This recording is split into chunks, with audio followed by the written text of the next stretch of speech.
Now, console gamers, today is your day. So here next month, this awesome tactical shooter is going to be coming to console.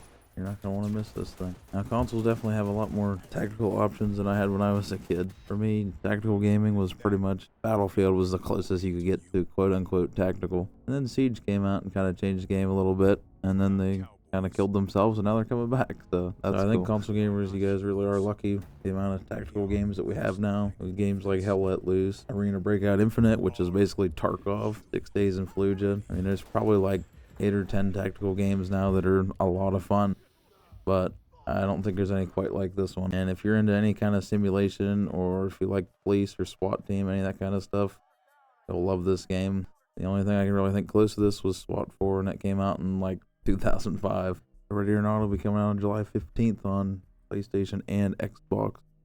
Been on PC for about a year now. It's a fantastic game, and you guys are truly lucky to be graced with this. So the question, if you don't know, what is Ready or Not? Ready or Not is a tactical FPS where you command your own SWAT team. This game has a lot of dark themes. Part of what makes it great is the atmosphere. It's very dark, gritty, bloody, violent, and it takes on a lot of real scenarios that happen in real life. Ready or Not takes place in an alternate timeline in a city that's called Los Suenos, which is their version of LA. And instead of LA being where it is, it's placed on the US-Mexico border. The kicker is it's not really like traditional LA at all. It's much worse. There's a garbage crisis. There's garbage all over the street, which you'll see in the levels, because they're on strike and just building up, just like New York City had way back, and I'm not even sure when that was. Early 1900s sometime they had an instance like that. And also you notice the bank carrying company, the bank I guess, they're also on strike, so you'll see bank trucks sitting around. So basically the city's just completely falling to ruin, and people are crazy. There's lots of drug dealing going on, and sex trafficking, and bomb scenarios. So this is an alternate LA that's just completely falling apart into chaos. And it's your job to take up the mantle, command your SWAT team.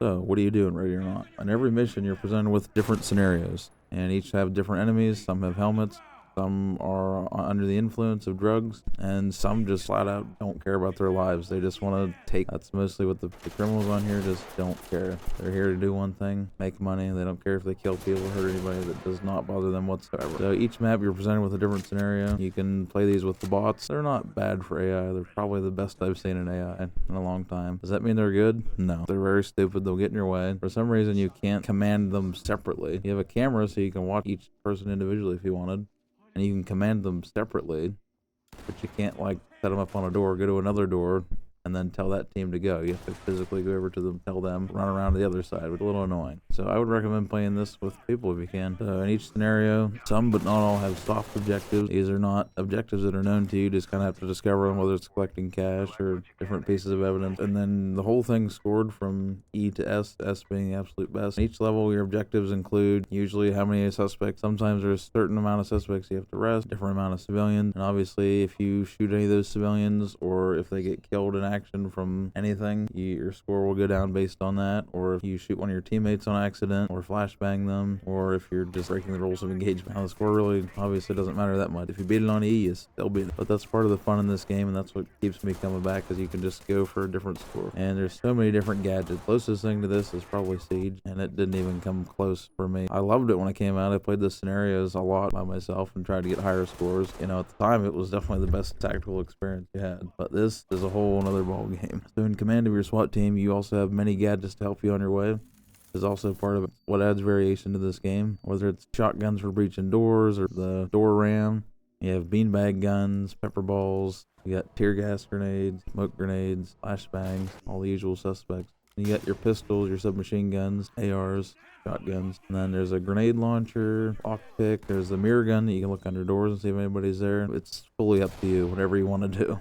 For me, there's a lot of YouTubers and stuff that say they don't really see replayability in this game. They come in when a new map comes, play it, and they're gone. And I completely disagree with that. I think if this is your kind of game, then it's your kind of game. I mean, you can always switch it up. play with different people, do the pistol challenge like I've been doing, you go in with no teammates and just the pistol, crappy non-armor piercing ammo. Things can get interesting very quick. So this is a game where every time you load in can be completely different. The scenario is always different. Enemies spawn differently. Sometimes you'll have way less enemies. Sometimes you'll have more. Sometimes on a multi-level building, there will be on one level, which makes it quick and easy. There's one mission I can think of in particular that you can do in literally 3 minutes. You can also do it in 10 minutes. I've been playing this for about 3 weeks now, I think, and I've already got 50 hours in it, so if that tells you something. And I haven't even beat the first campaign yet. So just remember, this is not Call of Duty. You cannot run around and spray and pray.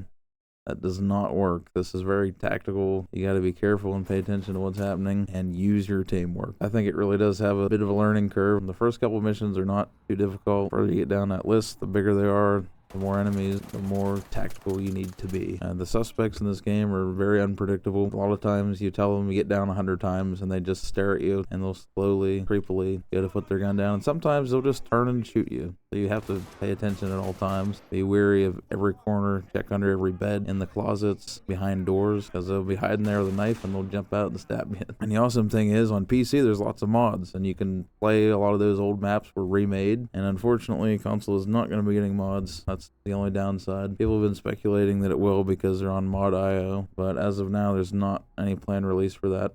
Could happen in the future, and it would be sweet. Right now, the base game on its own has 18 different map or scenarios, however you want to look at it. And there's also 2 DLCs on top of that. There's the Home Invasion DLC, which adds 3 maps. One's a dormitory that was taken over by homeless individuals. It's a really cool map. It's dark, and those kind of enemies can really be unpredictable, turn on you, jump around corners. There's lots of holes for them to crawl through. And then there's Narcos, which a police officer was exposed by the cartel, and you have to go around through a neighborhood and canvas from, like, kick through the doors house to house and look for these criminals that are on the street. And then there's Lawmaker, which I think is one of my favorite maps so far. It's a giant mansion and it's being invaded by several people.